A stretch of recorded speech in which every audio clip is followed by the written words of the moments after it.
ચરણોમાં મારા દંડવત પ્રણામ અને સર્વ વૈષ્ણવોને મારા જય શ્રી કૃષ્ણ. આજે હું ગુસાઈજીના સૌથી મોટા લાલજી ગિરધરજી વિશે 5 વાક્ય બોલીશ. ગુસાઈજીના સૌથી મોટા લાલજી ગિરધરજી છે અને તે શાંત અને સરળ સ્વભાવના હતા. સંસ્કૃતમાં આવા શાંત અને સરળ સ્વભાવના વ્યક્તિને યતિ કહેવાય છે. વ્રજમાં એક જતીપુરા ગામ આવેલું છે. તમે બધા ગયા છો? આ ગામનું નામ પણ યતિ પરથી જતીપુરા પાડવામાં આવ્યું છે. એકવાર શ્રીનાથજીએ ગિરધરજીને કહ્યું, મેં મથુરા નથી જોયું, તું મને મથુરા લઈ ચાલ. ગિરધરજી એક રથ તૈયાર કર્યો, પણ શ્રીનાથજી તો ગિરિરાજના મંદિરમાં બિરાજતા હતા. તો ગિરધરજી પોતે જ તેમને નીચે પધરાવી લાવ્યા અને ઊભેલા રથમાં બિરાજમાન કર્યા. શ્રીનાથજી ખૂબ જ રાજી થયા અને તેમને ગિરધરજીને કહ્યું કે ભવિષ્યમાં તારા વંશજો જ મારી સેવા કરશે. અને આજે પણ નાથદ્વારામાં બિરાજતા શ્રીનાથજીની સેવા ગિરધરજીના વંશજો જ કરે છે. તો આપણે નાથદ્વારા જઈએ ત્યારે શ્રીનાથજીની સાથે ગિરધરજીને યાદ કરવાનું ભૂલવાનું નહીં. શ્રી વલ્લભાધીશ કી જય, શ્રી કનૈયાલાલ પ્યારે કી જય, શ્રી જયદેવલાલ પ્યારે કી જય. ના ચરણોમાં મારા દંડવત પ્રણામ. સર્વે વૈષ્ણવોને મારા જય શ્રી કૃષ્ણ. આજે હું આપણને ગુસાઈજીના ત્રીજા લાલન શ્રી બાલકૃષ્ણજી વિશે 5 વાક્ય બોલીશ. તો બાલકૃષ્ણ લાલજી થોડા શ્યામ રંગના હતા અને આપશ્રીનું શરીર પહેલવાન જેવું હતું અને કસરતનો પણ તેને ખૂબ જ શોખ હતો. અને સૌથી અગત્યની વાત એ છે કે તેમની આંખો પણ ખૂબ જ સુંદર હતી. તે શ્રીનાથજી બાવાને પણ ખૂબ જ પ્રિય હતી. એક વખત શ્રીનાથજીએ ગુસાઈજીને આજ્ઞા કરી કે તમારા ત્રીજા લાલનની આંખો મને ખૂબ જ ગમે છે, તો તેમની આંખો જેવા મારા પણ નેત્રો સિદ્ધ કરાવી આપો. તો ગુસાઈજીએ શ્રીનાથજીની આજ્ઞા પ્રમાણે તેવા જ નેત્રો સિદ્ધ કરાવી આપ્યા. તો બાલકૃષ્ણ લાલજી સંસ્કૃતના વિદ્વાન હતા. તેને ઘણા ગ્રંથોની પણ રચના કરી છે. તો વૈષ્ણવ તરીકે આપણે ગૌરવ લઈએ કે તે નેત્રોના દર્શન આજે પણ આપણે થાય છે. નાથ દ્વારા બિરાજતા શ્રીજી બાવા આજે પણ તે જ નેત્રો ધારણ કરે છે. તો આપણે નાથ દ્વારા જઈએ ત્યારે શ્રીનાથજીના દર્શન કરીએ, સાથે તે સુંદર નેત્રોના પણ દર્શન કરીએ, સાથે તે બાલકૃષ્ણ લાલજીને પણ યાદ અવશ્ય કરીશું. શ્રી વલ્લભાધીશ કી જય, શ્યામ સુંદર શ્રી અંબે મહારાણી કી જય, શ્રી જયદેવલાલ પ્યારે કી જય, શ્રી કનૈયાલાલ પ્યારે કી જય. મારા દંડવત પ્રણામ અને સર્વ વૈષ્ણવોને મારા જય શ્રી કૃષ્ણ. આજે હું તમને ગુસાઈજીના ચતુર્થ લાલજી શ્રી ગોકુલનાથજી વિશે જણાવીશ. 7 બાળકોમાં ગોકુલનાથજી સૌથી વધુ ફેમસ હતા. તેઓ લીડર અને નીડર પણ હતા. તેમના મસ્તક પર એક અંબોળો દેખાય છે કે જે તેમની ઓળખ છે. એકવાર દિલ્હીના રાજા, દિલ્હીના બાદશાહ જહાંગીરે વૈષ્ણવોને હેરાન કરવા એક એવો નિયમ બહાર પાડ્યો કે કોઈ મસ્તક પર તિલક કરશે અથવા ગળામાં તુલસીની કંઠી પહેરશે તો તેને મારી નાખવામાં આવશે. આ નિયમ સાંભળી વૈષ્ણવો ખૂબ જ ચિંતામાં આવી ગયા અને આંદોલન, હડતાલ વગેરે થયું. ત્યારબાદ વૈષ્ણવોની તકલીફ દૂર કરવા શ્રી ગોકુલનાથજી જહાંગીર રાજાને સમજાવવા દિલ્હી પધાર્યા. તમે જાણો છો વૈષ્ણવો આગળ શું થશે? નહીં તો કઈ નહીં, હવે હું તમને જણાવીશ. તો જ્યારે ગોકુલનાથજી જહાંગીર રાજાને સમજાવવા દિલ્હી પધાર્યા તો ખ્યાલ આવ્યો કે રાજા તો 4 મહિના માટે કાશ્મીર પધાર્યા છે. તો આપશ્રીએ શ્રમ લઈને કાશ્મીર પધાર્યા અને રાજાને શાંતિપૂર્વક કંઠી અને તિલકનું મહત્વ સમજાવ્યું. રાજા માની ગયા અને તેમણે કંઠી અને તિલક ધારણ કરવાની હા પાડી. તો વૈષ્ણવ આપણે દરરોજ કંઠી અને તિલક ધારણ કરવું જોઈએ. જો ગોકુલનાથજીએ આ કાર્ય ન કર્યું હોત તો આજે આપણી પરિસ્થિતિ શું હોત તે વિચારવા જેવું છે. આ કાર્ય કર્યા બાદ ગોકુલનાથજીને માલા તિલક કે રક્ષણહાર તેવું બિરુદ આપવામાં આવ્યું. શ્રી વલ્લભાધીશ કી જય, શ્રી કનૈયાલાલ પ્યારે કી, શ્રી જયદેવલાલ પ્યારે કી. પરિવારના ચરણોમાં મારા પ્રણામ. અને સર્વે વૈષ્ણવને જય શ્રી કૃષ્ણ. આજે આપણે શ્રી ગુસાઈજીના પાંચમા લાલન શ્રી રઘુનાથજી વિશે થોડું જાણીશું.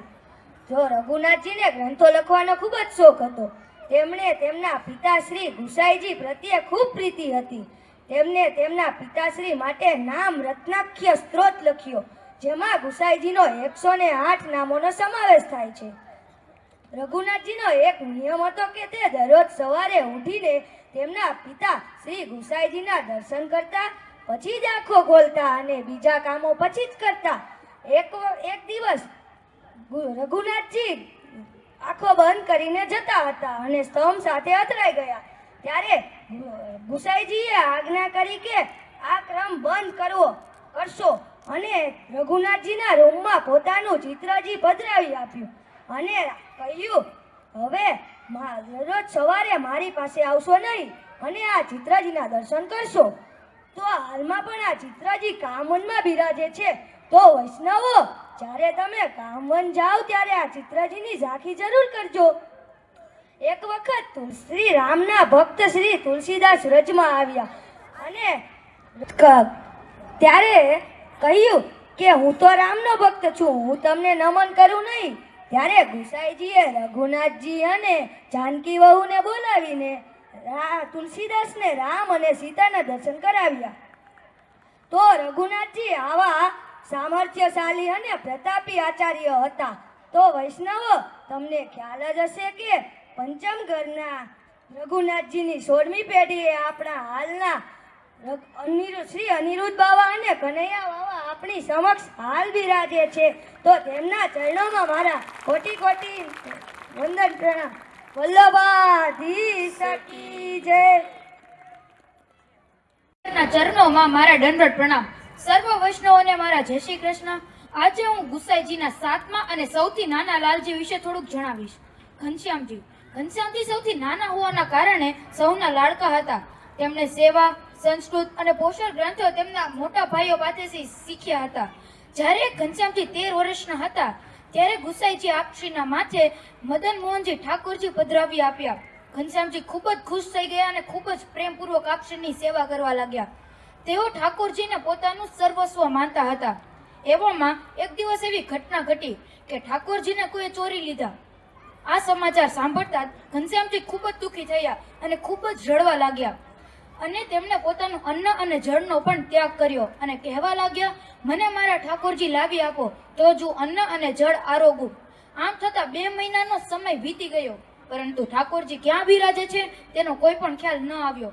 3જા મહિનાએ આપશ્રીએ દેહનો ત્યાગ કર્યો. તો ઠાકોરજી પ્રત્યે આવો અનહદ પ્રેમ ઘનશ્યામજીને હતો.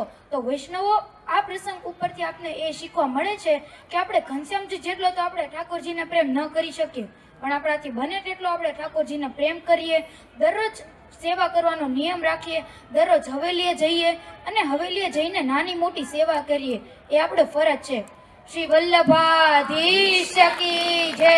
શ્યામ સુંદર શ્રી અમને મહારાણી કી જય. શ્રી કનૈયાલાલ પ્યારે કી જય. શ્રી જયદેવલાલ પ્યારે કી જય. શ્રી ગુસાઈજી પરમ દયાલ કી જય. સાતે સ્વરૂપની જય. જય. શ્રીમદ વલ્લભા દેશ કી જય. સૌ પ્રથમ અહીંયા બિરાજતા વલ્લભગુણ પરિવારના ચરણ કમલમાં મારા કોટી કોટી પ્રણામ. સર્વે વૈષ્ણવને મારા ભગવત સ્મરણ. તો અને સર્વે વૈષ્ણવોને શ્રી ગોવર્ધનનાથજીના પાટોત્સવની ખૂબ ખૂબ વધાઈ. વધાય હો, વધાય હો. શું વૈષ્ણવ તમે જાણો છો, આજથી 3જા દિવસે શ્રી ગુસાઈજીનો પ્રાગટ્ય ઉત્સવ આવી રહ્યો છે. તો આપણે આપશ્રીના જીવન ચરિત્ર વિશે થોડું જાણીશું મારી બહેન નારોહી પાસેથી.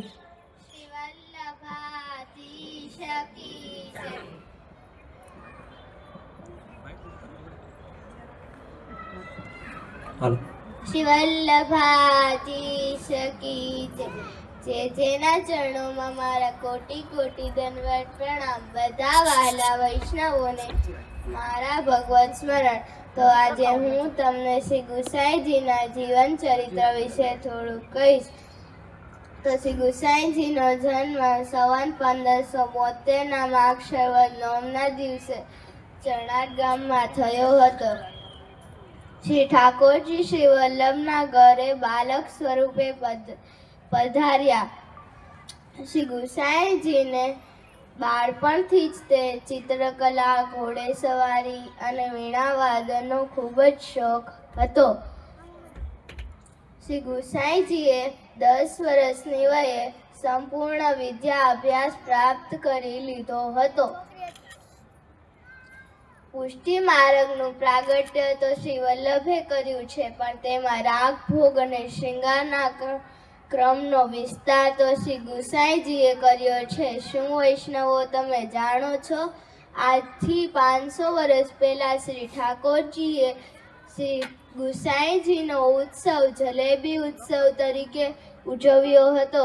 તેથી તેને જલેબી ઉત્સવ પણ કહેવાય છે, કેમ કે શ્રી ગુસાઈજી રસ સ્વરૂપ છે. શ્રી ગુસાઈજી નાના હતા ત્યારે તેઓ 10મા સ્કંદનું પાઠ કરી પછી જ ભોજન કરતા. જ્યારે શ્રી ગુસાઈજી મોટા થયા ત્યારે તેઓ 2 જીવોને શરણે લીધા પછી જ ભોજન કરતા. શ્રી ગુસાઈજી વિશે જેટલું પણ કહીએ તેટલું ઓછું છે. શ્રી ગુસાઈજી પરમ દયાલ કી જય. જોરદાર તાળીઓના ગડગડાટથી એકવાર વધાવીએ. ખૂબ સુંદર.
સુંદર શ્રી અમને મહારાણી શ્રી ગુસાઈજી પરમ દયાળ કી જય.